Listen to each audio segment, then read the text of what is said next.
Euh, Salut tout le monde. Je voulais faire une petite vidéo parce que j'avais besoin d'exorciser certaines choses que je garde en moi depuis un certain temps, depuis un certain moment et qui je trouve concernent le monde dans lequel on vit.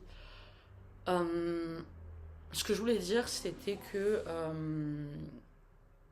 alors le titre de ma vidéo, ce sera une sorte de titre pour expliquer qu'il ne faut pas idéaliser les gens et encore moins les artistes. Et si je fais cette vidéo, c'est aussi pour essayer de ne plus le faire et de d'avoir un rapport sain avec les artistes, vivants ou morts. Euh, voilà. Euh, Comment vous dire Dernièrement, je suis allée à la Maison de la Poésie et je suis allée voir des gens que j'aime énormément, des artistes que j'aime énormément. Euh, mais je ne voulais surtout pas me montrer auprès d'un artiste en particulier, qui se trouve, comme vous pouvez l'imaginer, être François Morel. Euh, Ma mère est venue à la Maison de la Poésie après le spectacle parce qu'elle voulait aller aux toilettes et elle m'a ramené ma petite chienne Loella, qui a pu faire un gros câlin à Valentin. Et ça, c'était merveilleux, ça m'a fait énormément plaisir. Et après, ma mère est partie, après être allée aux toilettes, et elle a dit: Ah non, moi, je ne veux pas voir euh, ce monsieur, enfin voilà. Et moi non plus, je ne voulais pas le voir parce que. Euh, eh bien, parce que tout simplement, j'ai peur de lui. J'ai peur de lui depuis des mots qui ont été dits d'une façon que je n'arrive pas à évaluer. J'arrive pas à évaluer si c'était agressivement, si c'était gentiment, si c'était. Enfin, j'arrive pas à évaluer le ton de cette phrase qui a été employée, mais qui a été comme un coup de poing dans mon cœur qui était déjà en mille morceaux parce que je venais de sortir d'amnésie traumatique. Et en fait, le truc, c'est que je fais cette vidéo, c'est pas du tout que pour parler de François Morel, mais je vais beaucoup en parler parce que j'ai beaucoup souffert dans tout mon parcours d'admiration pour cet artiste à cause de gens vraiment mal embouchés, de gens vraiment bêtes qui ont l'esprit mal placé. Euh, on va revenir à la genèse, c'est-à-dire quand j'ai découvert François Morel, j'avais 18 ans. Ça faisait déjà quelques années que euh, je n'avais plus du tout de présence paternelle et en fait je n'en ai jamais eu. C'était qu'une présence abominable. Et donc, plus je me renseignais sur François Morel, évidemment, je m'intéresse toujours aux humains après l'artiste. Et j'ai vu des tas de choses qui me semblaient très nobles et très belles, notamment. Et c'est pour ça aussi que je fais cette vidéo, c'est parce que je suis tombée sur un article de Paris Match enfin, que j'ai pas lu en entier parce qu'il fallait s'abonner, mais une phrase qui m'a bouleversée. Euh, En fait, j'admirais François justement par rapport euh, par rapport à sa... Enfin, je connais pas sa vie, hein, je connais pas sa vie, mais je trouvais que c'était beau le couple qu'il y avait entre ces deux artistes qui étaient Christine et François. J'ai très vite découvert le travail de Christine que j'ai trouvé absolument merveilleux. Et quand j'ai eu l'occasion de la rencontrer, je suis allée la voir et j'étais toujours très timide. J'étais toujours très timide pour une bonne raison. C'est que, et je pense que je le mettrai dans l'intitulé de ma vidéo, combien de fois, et ça m'est arrivé pas seulement avec François Morel, mais avec Monsieur Guichard, mon prof d'histoire géo de 5e et de 3e, combien de fois. Ah oui, bah oui, parce que je suis une fille, donc forcément, combien de fois t'arrives à un concert, tu te mets à discuter avec une personne, tu commences à expliquer que t'es hyper fan et tout de cet acteur, que t'es allé le voir tant de fois en spectacle,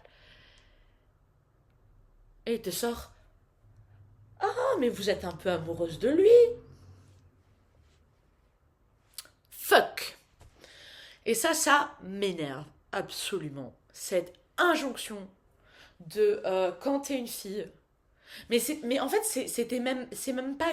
Alors, déjà, je trouve ça dégueulasse parce que, bon, vous connaissez mon, euh, mon aversion pour les vieux qui se tapent des minettes qui pourraient être leur fille ou même leur petite fille. Vous savez ça. Et en plus de ça, moi je sais que même au collège, quand je parlais avec un garçon, on venait me demander si j'étais en couple avec lui. Mais genre, mais vous avez que ça à l'esprit. Enfin, on peut pas aimer les gens, juste les aimer, quoi. C'est pas possible d'aimer les gens euh, euh, autrement que physiquement. Enfin, c'est la question que je me pose. J'en ai marre de ça, voilà. J'en ai marre de ça. Et du coup, moi, ça m'a causé beaucoup de tort parce que j'avais toujours peur que les gens me voient comme une groupie, genre les Beatles, enfin les groupies des Beatles qui étaient vraiment amoureuses de McCartney, de tout ça, enfin qui étaient vraiment, c'était des folles quoi. Enfin c'était et moi ça me terrifiait donc j'étais à la fois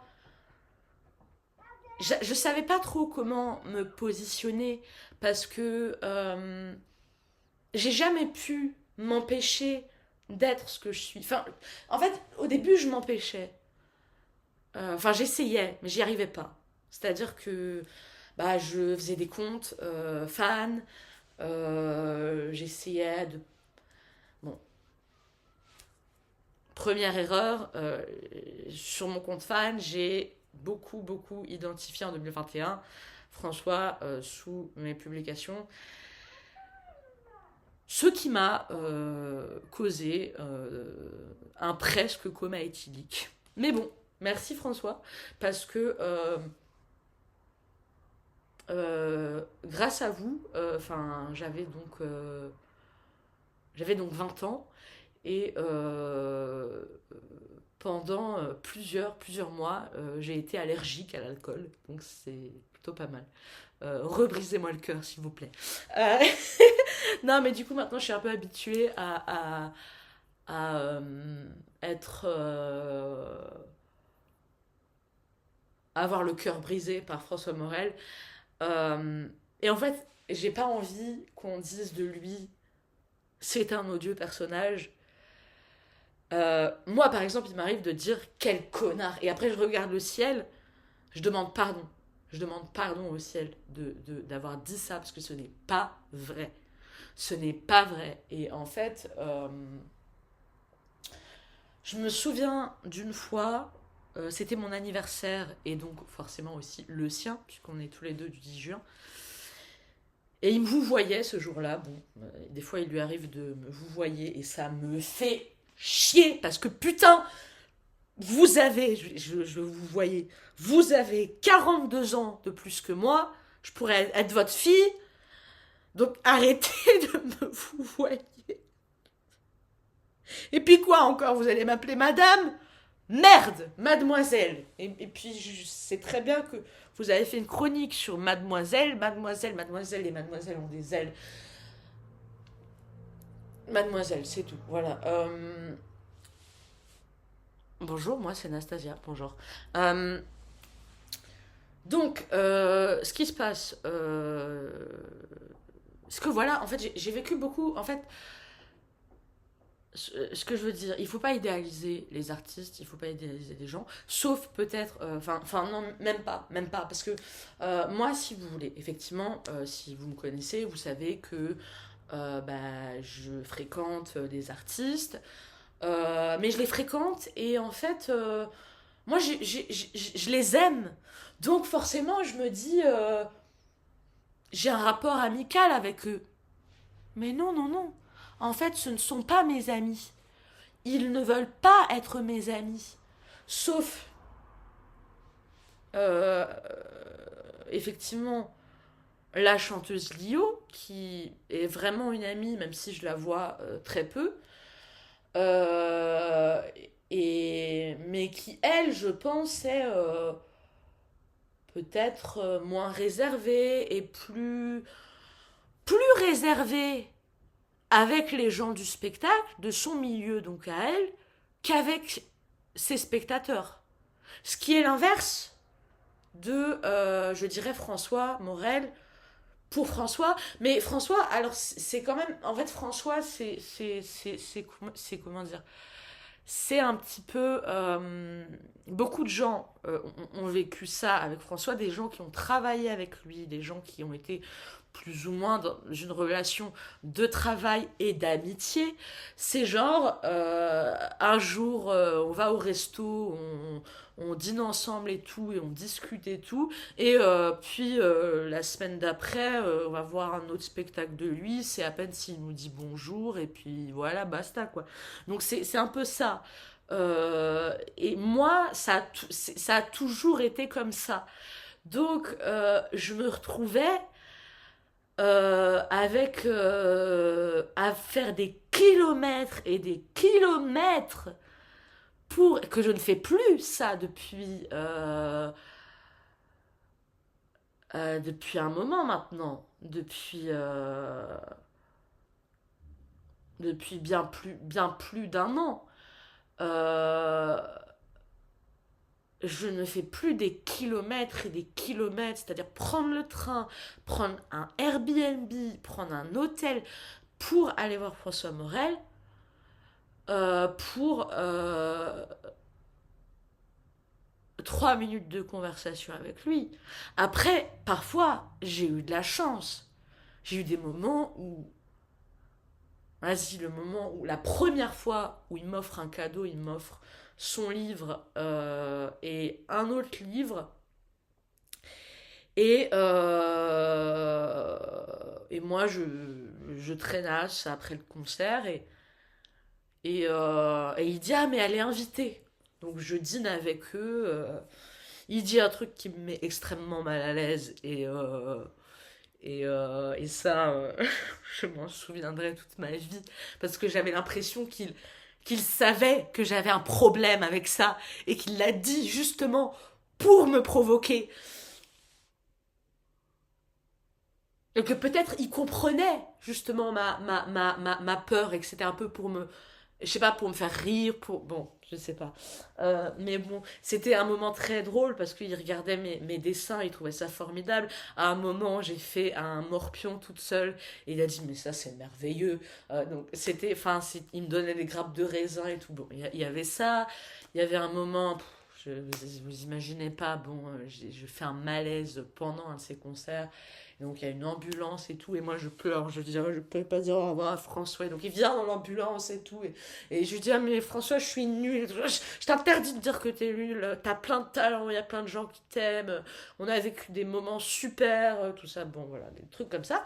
Et puis, oui, et puis d'autres moments où en fait, c'est comme si moi j'étais rien, enfin j'ai quand même fait des super belles photos, des super belles vidéos qui sont sur si vous allez voir le compte des productions de l'explorateur, vous verrez mes vidéos.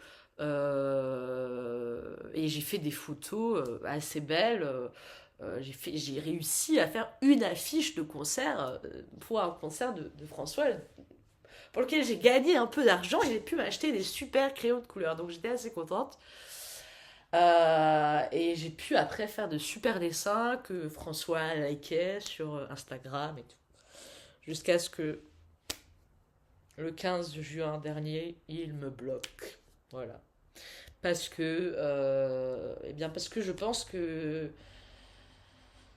je pense que la patience et la bienveillance de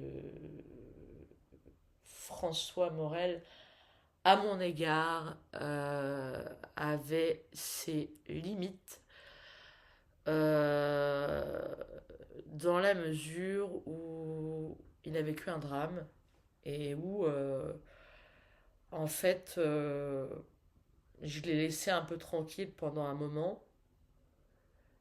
Et puis après, moi, je voulais faire un peu. Je voulais que la vie continue, quoi. Donc je lui souhaitais bon anniversaire, tout ça. Et puis, bon, voilà. Mais, et en fait,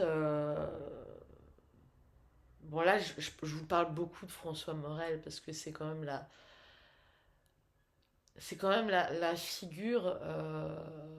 Enfin, c'est-à-dire que dans ma vie, en termes de repères vraiment très très forts, parce que ce sont des personnalités publiques.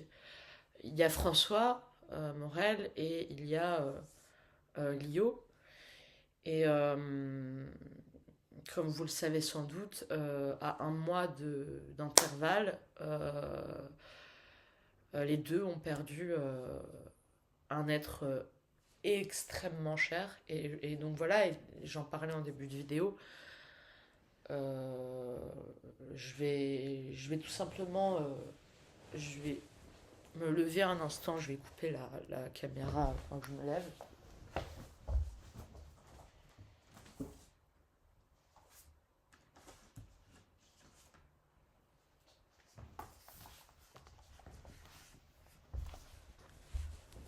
Alors voilà, ça, il s'agit du livre de Christine Morel, où il y a une chose que Lio voulait acheter, mais qu'il n'y en avait plus. Je tombe sur celui. Évidemment, je tombe sur celui qui me gêne le plus. Voilà, je vais mourir.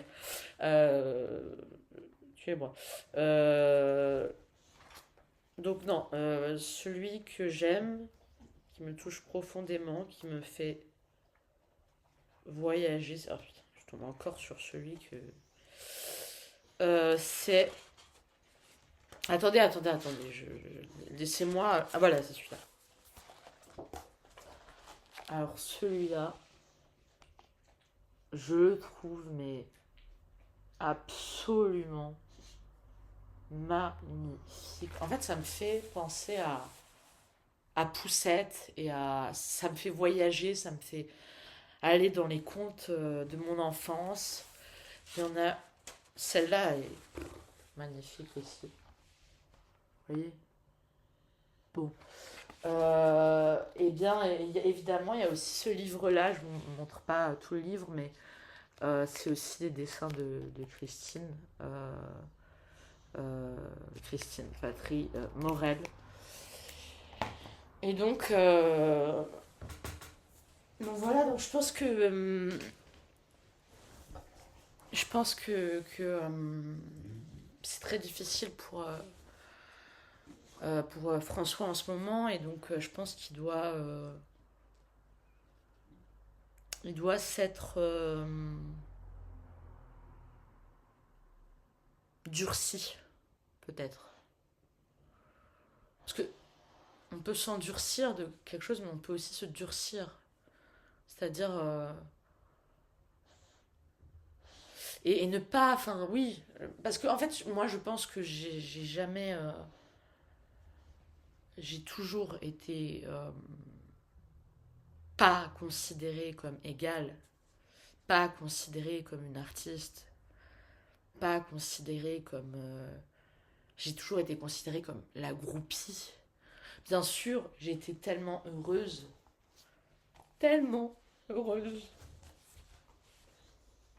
que voilà que Christine me signe, alors que je ne savais même pas qu'elle viendrait ce jour-là au théâtre du Rond-Point.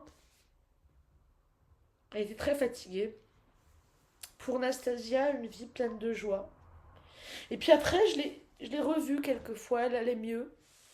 Ça, c'était en 2022. Et puis, je l'ai revue en décembre de l'année dernière. Elle avait l'air d'aller bien. Je lui ai offert 2 cadeaux. Un à Valentin, un à François. Et je ne savais pas qu'elle serait là, mais j'avais prévu des cadeaux pour elle. Et c'était la première fois que je lui offrais des cadeaux pour elle. Et je l'ai vue arriver. J'étais devant la librairie. Et, et j'avais 2 cadeaux pour elle. Une petite sculpture de ma mère. Parce que il faut savoir que ma mère a fait la même école d'art que Christine. Pas au même moment, malheureusement. Ma mère est un peu plus jeune. Et, et jamais, jamais j'aurais imaginé que ce serait la dernière fois que je la verrais, puisque 2 années auparavant, ou 3 années auparavant, j'avais commencé à écrire une chanson en m'inspirant d'elle, qui disait Tata Titine. Ah oui, parce que tonton François est donc forcément Tata Titine. Euh, et j'aimerais bien la finir, cette chanson, mais je sais pas comment la finir. Euh, et en fait, jamais j'aurais imaginé que ce serait la dernière fois que je la verrais. Et en même temps, je me dis, c'est un présage le fait que je ramène 2 cadeaux pour elle et pour les autres qu'un seul. Parce que je voulais elle, parce que c'était tout l'amour que j'avais pour elle qui se manifestait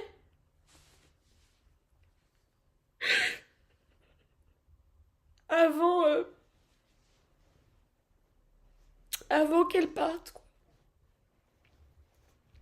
Et que j'ignore absolument, c'est-à-dire que en janvier, je suis allée voir le dictionnaire amoureux de l'inutile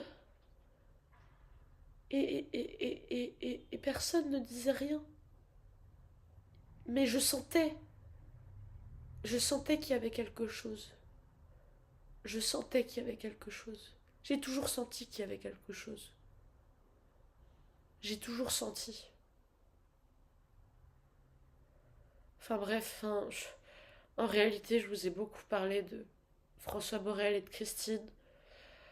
Euh, Valentin, si tu passes par là, je suis persuadée que tu seras un grand réalisateur.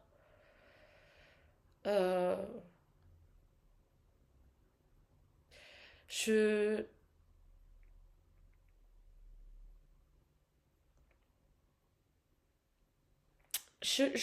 En fait, ce que je voulais dire aussi, ce que je voulais dire, c'est que euh, à chaque fois que je commence à m'intéresser à un artiste qui est mort ou qui est vivant, bah, tout de suite il y a quelqu'un qui me dit des horreurs ou des choses sur lui.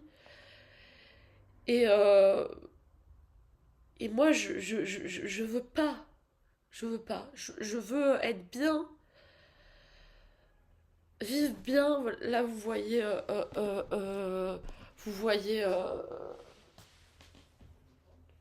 Serge Reggiani euh, qui est sur mon lit. Je veux pas qu'on me l'enlève. Je veux pas qu'on me dise. Je sais qu'il y a beaucoup de divisions dans la famille Reggiani. Je sais pas de quel côté je serai. Je n'en sais rien. Mais j'aime Serge Reggiani. J'en suis un peu obsédée, effectivement. Euh, mais oui, tout ça pour vous dire que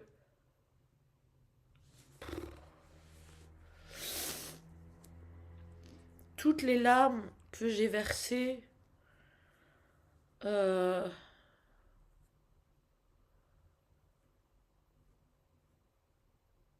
pour des artistes, récemment encore un artiste dont je ne dirai pas le nom parce qu'il n'est pas vraiment connu et en fait enfin moi de toute façon je veux pas être dans la haine, je veux j'espère toujours avoir des excuses qui se rendent compte qu'ils m'ont vraiment fait mal quoi dans mon cœur d'enfant. Enfin, ils se rendent pas compte que je suis handicapée, ils se rendent pas compte. Et et de me dire que je suis pas au bon endroit, ça remet en cause la place de la jeune fille handicapée qui veut être artiste, qui en fait, elle est où sa place? C'est où le bon endroit? Voilà. La vidéo fait quand même 27 minutes, je suis désolée. Je vous ai montré que voilà, je suis très triste parce que j'aimerais que tout redevienne comme avant. J'aimerais être une artiste et être amie avec les artistes que j'aime, les voir, partager des moments avec eux, parler de ce qu'on aime ensemble, chanter des chansons ensemble et ne pas être invisibilisé. Mais voilà, je sais pas si en fait j'ai parlé de ce que je voulais parler, mais ça s'est un peu mélangé, mais bon. Salut.